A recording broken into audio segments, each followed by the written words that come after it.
오늘 아마 지금 밖에 또 눈이 많이 내리고 길도 미끄럽고 해서 또 가정에서 예배를 드리는 분들이 또 함께 또 하고 있습니다. 오늘 함께 또 영상을 통해 예배 드리는 여러분 모두에게 또 오늘 이 자리에 함께하는 우리 모두에게 하나님의 은혜가 가득하기를 바랍니다. 오늘 본 말씀은 이제 회복을 말씀하고 있습니다. 우리 요엘서를 계속 지금 순서대로 강의 설교로 듣고 있는데요. 1장 초반부부터 2장 11절 정도까지 계속적으로 하나님께서 그 이스라엘 지역에 임했던 재앙을 계속 말씀하셨죠. 메뚜기 때 재앙을 대표로 하는 또 앞으로 임할 이방 군대의 침입, 또 궁극적으로는 여호와의 날, 최후의 심판의 날, 그런 모든 것들을 예시하는 많은 재앙들을 열거하고 있습니다. 근데 이제 오늘 말씀해 보니까 그 모든 재앙으로부터의 회복을 말하고 있는데요. 먼저 2장 19절 보면 이렇게 회복을 말씀하십니다. 여호와께서 그들에게 응답하여 이르시기를 내가 너희에게 곡식과 새 포도주와 기름을 주리니 너희가 이로 말미암아 흡족하리라. 내가 다시는 너희가 나라들 가운데에서 욕을 당하지 않게 할 것이라. 이 회복이거든요. 앞에 이제 1장 5절 말씀을 제가 읽겠는데요. 여러분 한번 2장 19절 말씀을 보세요. 2장 19절 방금 읽은 말씀을 보면서 어떻게 서로 대조가 되는지 보세요. 1장 5절에 보면 이건 재앙이거든요. 취하는 자들아 너희는 깨울지어다. 포도주를 마시는 자들아 너희는 울지어다. 이는 단 포도주가 너희 입에서 끊어졌다 라고 말하는데 오늘 읽었던 19절 말씀은 곡식과 새 포도주와 기름을 주시겠다고 말씀하시니까 회복이죠. 또 1장 10절에도 보면 밭이 황무하고 토지가 마르니 곡식이 떨어지며 새 포도주가 말랐고 기름이 다하였도다 라고 탄식하고 있는데 오늘 읽었던 2장 19절은 회복을 말하고 있습니다. 또 마지막 1장 11절도 보면 농부들아 너희는 부끄러워할지어다. 포도원을 가꾸는 자들아 곡할지어다. 이는 밀과 보리 때문이라. 밭의 소산이 다 없어졌음이로다. 이런 말씀과 완전히 대조를 이루는 말씀이 2장 19절 오늘 읽었던 본문 말씀에 계속적으로 나오고 있는 거예요.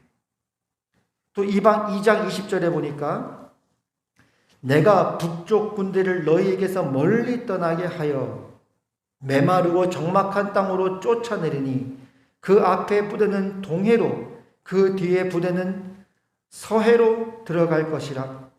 상한 냄새가 일어나고 악취가 오르니 이는 큰일을 행하셨음이니라 하시리라. 그래서 이제 메뚜기 떼들을 북쪽 군대라고 표현하기도 하고 또 이방 군대를 말씀하기도 합니다. 어쨌거나 이스라엘에게 닥쳤던 모든 이런 재난과 어려움들을 하나님께서 다 내보내실 것이다. 밖으로 멀리 떠나게 할 것이다 라고 말씀하는 내용입니다. 또 21절과 22절도 보면 땅이여, 이게 회복이죠. 두려워하지 말고 기뻐하며 즐거워할지어다. 여호와께서 큰일을 행하셨음이로다. 들짐승들아 두려워하지 말지어다. 들의 풀이 싹이 나며 나무가 열매를 맺으며 무화과 나무와 포도나무가 다 힘을 내는도다. 이것도 보세요. 한번 2장 21절을 여러분 한번 보고 계시고 제가 대조하기 위해서 앞에서 말했던 1장 12절 그 재앙의 말씀을 대조식으로 한번 읽어보겠습니다. 1장 12절은 이렇게 말씀하셨거든요. 포도나무가 시들었고 무화과 나무가 말랐으며 석류나무와 대추나무와 사과나무와 밭의 모든 나무가 다 시들었으니 이러므로 사람의 즐거움이 말랐도다. 여기 보니까 포도나무와 대추나무와 모든 무화과 나무가 시들었다고 하는데 오늘 방금 읽었던 2장 22절 말씀에는 무화과 나무와 포도나무가 다 힘을 낸다라고 말하고 있습니다. 완전한 회복을 말하고 있습니다. 또 23절에는 하나님께서 이른 비와 늦은 비, 적당한 1년 연중에 2번씩 내리는 그 비, 파종 때 내리는 비와 추수 때 내리는 그 비를 통해서 또 밭의 소산을 풍성하게 하실 거라고 또 23절에는 말씀하고 있고, 그러면서 24절부터 오늘 읽었던 27절까지 다시 이 회복과 축복의 말씀을 계속적으로 반복하고 있습니다. 뭐 읽기만 해도 얼마나 우리가 기쁘고 위로가 되는지 몰라요. 24절부터 보니까 마당에는 밀이 가득하고 독에는 새 포도주와 기름이 넘치로다. 내가 전에 너희에게 보낸 큰 군대 곧 메뚜기와 느치와 황충과 팥중이가 먹은 횟수대로 너희에게 갚아주리니 너희는 먹되 풍족히 먹고 너희에게 놀라운 일을 행하신 너희 하나님 여호와의 이름을 찬송할 것이라. 내 백성이 영원히 수치를 당하지 아니하리로다. 그런즉 내가 이스라엘 가운데 있어 너희 하나님 여호와가 되고 다른 이가 없는 줄을 너희가 알 것이라. 백성이 영원히 수치를 당하지 아니하리로다 라고 말씀하고 있습니다. 그러니까 오늘 읽었던 이 말씀은 앞에 있었던 모든 재앙을 완전히 잊어버리고도 남을 만큼의 온전한 회복과 축복을 하나님께서 말씀하고 있다는 것입니다.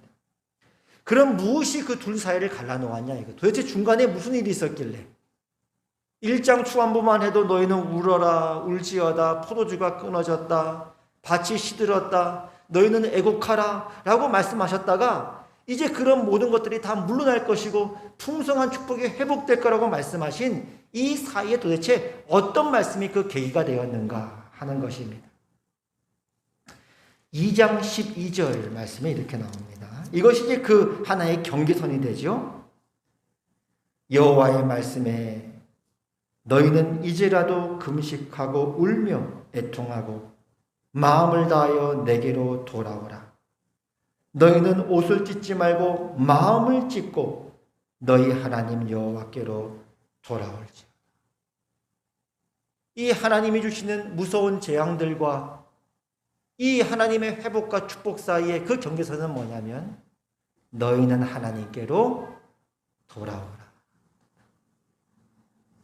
또 2장 15절 오늘 읽었던 말씀이죠. 15절 너희는 시온에서 나팔을 불어 거룩한 금식일을 정하고 성회를 소집하라. 백성을 모아 그 모임을 거룩하게 하고 장로들을 모으며 어린이와 젖먹는 자를 모으며 신랑을 그 방에서 나오게 하며 신부도 그 신방에서 나오게 하고 여호와를 섬기는 제사장들은 낭실과 제단 사이에서 울며 이르기를 여호와여 주의 백성을 불쌍히 여기소서. 그렇게 기도하라는 것입니다. 우리가 하나님께 돌아오고 우리가 울며 하나님 우리를 불쌍히 여겨주십시오 라고 기도할 때 하나님께서 그때부터 회복이 시작될 것이다 라고 약속한 셈이 되어집니다. 그래서 오늘 설교 제목이 그때인데요. 18절 보니까 여기 중요한 말씀이 있죠. 18절에 무엇으로 시작합니까? 그때에 여호와께서 자기의 땅을 극진히 사랑하시어 그의 백성을 불쌍히 여기실 것이라. 그래서 오늘 방금 우리가 확인했듯이 축복과 회복의 말씀이 쏟아지기 시작합니다. 결국 이 모든 하나님을 주시는 어려움 가운데 하나님이 우리에게 원하시는 건 뭐냐면 하나님께 돌아가는 것이고 울며 하나님의 은총을 구하는 것을 하나님께서 원하고 계시다는 것을 알 수 있습니다. 근데 한편으로 생각해 보면요. 이 회개라고 하는 것도 한번 하나님 허락하시면 한두 주 걸쳐서 한번 살펴보려고 하는데 이것도 은혜입니다. 회개합시다라고 한다고 회개가 되는 게 아니고요. 회개라고 하는 것도 우리의 마음이잖아요. 우리의 심정으로 회개하는 거죠. 입술로 하는 게 아니잖아요. 이것도 은혜가 필요하다. 이것도 하나님의 은혜다. 그리고 또 회개라고 하는 것은요. 하나님을 믿는 백성에게만 해당되는 언어입니다. 왜냐하면 회개라고 하는 건 회개의 대상이 있잖아요. 그 회개의 대상이 하나님이거든. 그 시편 51편의 유명한 다윗의 그 회개신데요. 다윗이 이렇게 회개합니다. 내가 주께만 범죄하여 주의 목전에 악을 행하여 싸우니 주께서 말씀하실 때 의로우시다 하고 주께서 심판하실 때 순전하시다 하리이다. 다윗이 고백하는 건 하나님이 재판장입니다. 하나님이 심판관입니다. 내가 지었던 이 죄는 제일 1차적으로 근본적으로는 하나님께 지은 죄입니다. 하나님께 반역한 것입니다. 라고 회개하는 것이죠. 그래서 회개라고 하는 것도 하나님을 알고 믿는 자들에게만 해당되는 언어예요. 하나님을 모르는 사람들은요, 회개할 대상이 없잖아요. 하나님을 모르니까. 그러니까 이 세상 사람들은 후회는 있을 수 있어요. 자책은 있을 수 있어요. 근데 회개라고 하는 것은 오직 하나님을 아는 예수 그리스도를 믿는 성도에게만 해당되는 언어라 이 말이에요. 그 요한계시록에 보면요, 하나님께서 우리가 이제 요엘서 초반부에 봤듯이 여러 재앙들, 앞서도 여러 번 살펴봤지만 7인, 7나팔, 7대접 심판 이렇게 있지 않습니까? 근데 요한계시록에 보면 그런 심판과 재앙이 있을 때마다 이 세상 사람들은 회개하지 않아요. 이 세상 사람들이 그 재앙을 보고 회개했다는 말이 한 구절도 나오지 않습니다. 대표적으로 이제 그 6번째 천사가 나팔을 불었을 때 이렇게 기록되어 있어요. 이 재앙에 죽지 않고 남은 사람들은, 이 재앙이라는 게 다 뭐 전쟁, 기근, 질병, 생태계의 파괴 이런 것들이거든요. 이 재앙에 죽지 않고 남은 사람들은 손으로 행한 일을 회개하지 아니하고, 회개도 은혜라는 거예요. 우리가 예수님 믿고 싶다고 믿는 게 아니고 하나님이 은혜를 주셔야만 하나님을 알고 예수님을 믿게 되듯이 회개도 은혜라는 생각이 들어요. 회개하지 않았다는 거예요. 오히려 여러 귀신과 또는 보거나 듣거나 다니거나 하지 못하는 금, 은, 동과 목속의 우상에게 절하고 또 그 살인과 복술과 음행과 도둑질을 회개하지 아니하더라. 그러니까 이 세상 사람들이 회개했다는 말이 없어요. 또 요한계시록 16장 가면 7대접 심판이 있는데요, 7대접 심판 때에 이렇게 기록되어 있어요. 넷째 천사가 그 대접을 해에 쏟음에 해가 권세를 받아 불로 사람들을 태우니 사람들이 크게 태움에 태워진지라. 이 재앙들을 행하는 권세를 가지신 하나님의 이름을 비방하며 또 회개하지 아니하고 주께 영광을 돌리지 아니하더라. 또 다섯째 천사가 그 대접을 짐승의 왕좌에 쏟으니 그 나라가 곧 어두워지며 사람들이 아파서 자기 혀를 깨물고 아픈 것과 종기로 말미암아 하늘의 하나님을 비방하고 그들의 행위를 회개하지 아니하더라. 우리 예수 믿는 사람들은 어렵고 힘들면 하나님께 오지, 하나님께 회개하지 그렇게 할 것 같은데, 놀랍게도 성경의 증언은 그렇게 하나님의 재앙을 내리면 내릴수록 그들은 하나님을 더욱더 비방하면서 마지막까지 회개하지 아니하였다라고 말씀하고 있는 것입니다. 그러니까 회개도 은혜예요. 내가 회개할 수 있다는 건 은혜인 거예요. 회개의 열매를 맺고 산다는 것이야말로 은혜 중에 은혜라고 할 수 있어요. 그러면 목사님, 그래도 세상에 보면 예수님 믿고 돌아온 사람들이 있잖아요.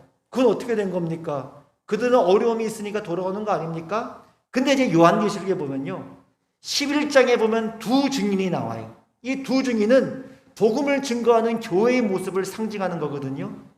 그 두 증인이 복음을 증거하고 자기 사명을 다합니다. 이 땅에서 순교를 당하고 죽어요. 그리고 이제 부활합니다. 그 기록 다음에 이제 회개가 일어나요. 이렇게 기록되어 있어요. 하늘로부터 큰 음성이 있어 이리로 올라오라 함을 그들이 듣고, 복음을 증거했던 두 증인이 듣고 그들이 순교를 했으나 이제 부활한 거예요. 구름을 타고 하늘로 올라가니 그들의 원수들도 구경하더라. 그때에 큰 지진이 나서 성 10분의 1이 무너지고 지진에 죽은 사람이 7천이라. 그 남은 자들이 두려워하여 영광을 하늘의 하나님께 돌리더라.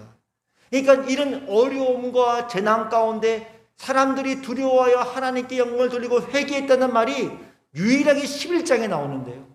그 이유는 뭐냐면 하나님의 백성들이, 성도들이 복음을 증거한 결과로서 그런 열매가 나오는 거예요. 그래서 회개하는 것이지, 이 세상에 어려움이 있다고 해서 전쟁이 있다든지 기근이 있다든지 질병이 있다든지 전염병이 있다든지 아니면 생태계가 파괴된다든지 그런 거 보고 세상 사람들이 돌아오지 않는다 이 말이에요. 결국 하나님의 백성들, 회개라고 하는 단어는 하나님을 알고 하나님을 아버지라고 부르는 자들에게만 있는 그런 특별한 언어인데, 그렇기 때문에 너희는 회개하라라는 이 말씀 자체가 뭐냐면 우리에게는 은혜의 말씀입니다. 그리고 회개할 수 있다면, 정말 내 마음이 하나님께로 돌아갈 수만 있다면, 그 말씀에 순종하며 살아갈 수 있다면, 그 열매를 가질 수 있다면 그거야말로 은혜 위에 은혜라고 말씀하고 있는 거죠. 가만히 이 말씀을 묵상하면서 이 탕자의 비유 보니까요, 탕자에게는 어떤 것들을 생각할 수 있냐면 탕자잖아요, 탕자. 근데 탕자예요. 방탕한 아들이에요. 방탕한 아들이 무슨 뜻이죠? 아버지가 있다는 거예요. 그러니까 탕자의 비유가 우리에게 주는 메시지 가운데 하나는 뭐냐면 탕자에게는 돌아갈 아버지가 있었다는 거예요. 우리 믿는 자들의 축복이 그거 아닙니까? 돌아갈 아버지가 있는 거예요. 가만히 생각해 보면 탕자의 비유에 나오는 그 아들 보면요, 아버지 유산을 가져다가 그냥 창기와 다 써버렸어요. 다 허랑방탕 해가지고 무슨 염치가 있다고 아버지 근처 집에 그냥 오겠습니까? 그 나중에는 먹을 게 없어가지고 돼지 먹는 열매를 먹으려고 했는데 그것도 없어가지고 완전히 그냥 밑바닥 인생이 돼가지고 그래도 아버지께 가면 살 수 있을 것 같아서 염치불구하고 오는 거잖아요. 그럼에도 불구하고 탕자의 비유가 우리에게 주고자 하는 메시지는 그 탕자지만 탕자에게는 돌아갈 아버지가 있고 그 탕자를, 그 아들을 받아주시는 아버지가 계시다는 것이 탕자의 비유가 우리에게 주는 메시지입니다. 결국 우리 예수님 믿는 사람 가운데 우리에게 주시는 은혜 가운데 또 다른 은혜가 뭐냐면, 내가 아무리 넘어졌고 아무리 만신창이가 됐고 아무리 염치가 없고 내 자신을 봐도 내가 참 한심하고 그런다 할지라도 우리 모두에게는 지금이라도 돌아갈 수 있는 아버지가 계시다는 사실입니다. 예수님의 12제자를 봐도 가룟 유다가 있고 베드로가 있지 않습니까? 베드로도 예수님을 부인했잖아요. 심지어 저주하면서까지 예수님 모른다 그랬잖아요. 근데 가룟 유다와 베드로의 차이는 뭐죠? 가룟 유다는 자책 가운데, 후회 가운데 스스로 목숨을 끊어버렸어. 근데 베드로는 돌아갈 아버지가 있었습니다. 자신의 잘못을 시인하고 하나님이 주시는 은혜로 말미암아 다시 일어나서 그 사도의 사명을 감당할 수 있는 그의 생애와 열매가 있었다는 사실입니다.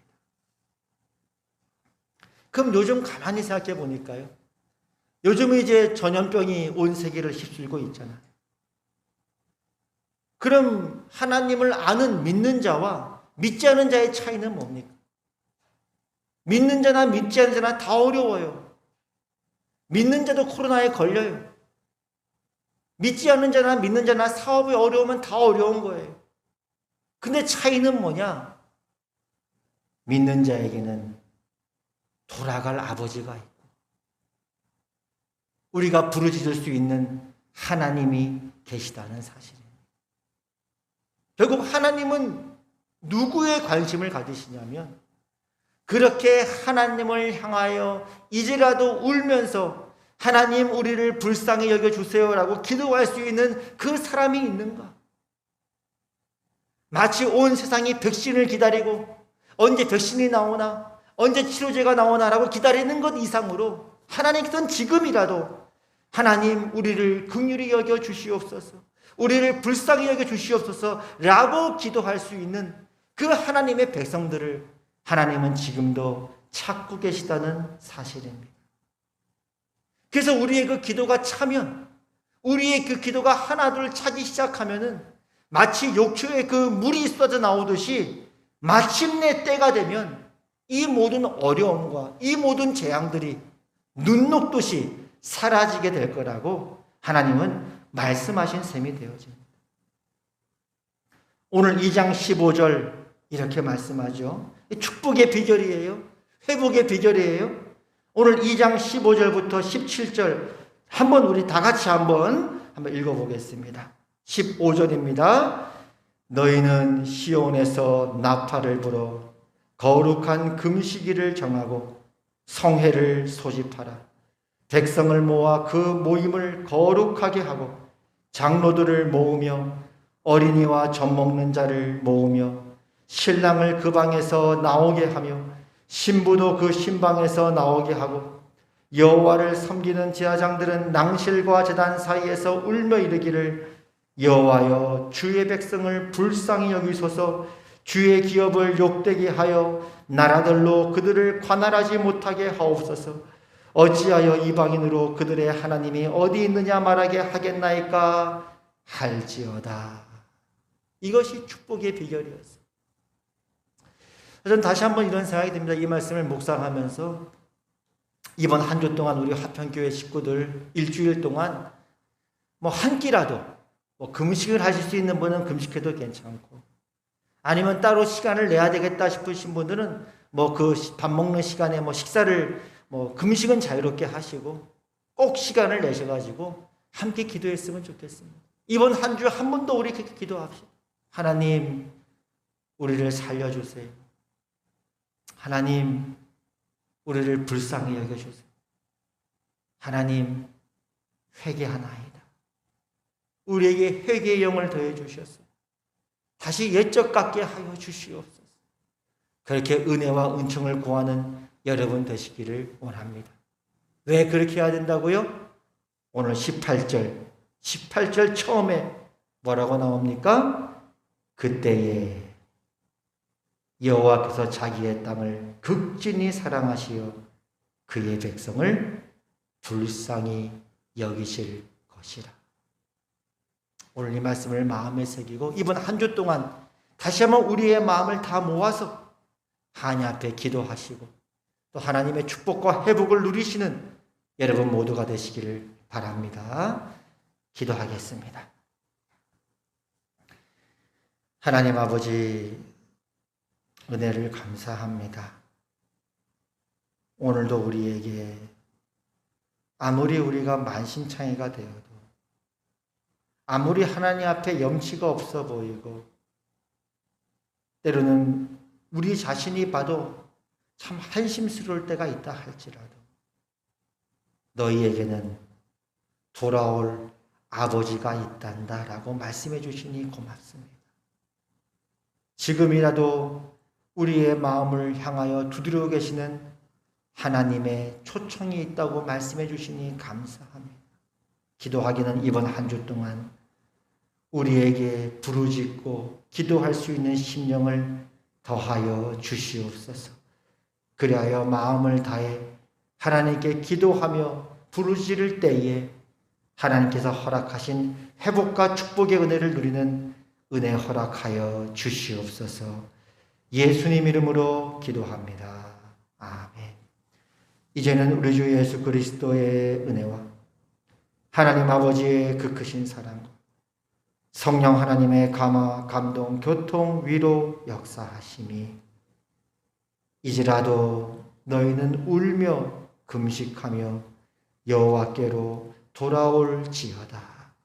하나님의 이 초청 앞에 아멘으로 합하는 화평교회 모든 권속들과 하나님의 백성들 위해 이제부터 영원까지 항상 함께 하시기를 주님의 이름으로 축원하옵나이다. 아멘.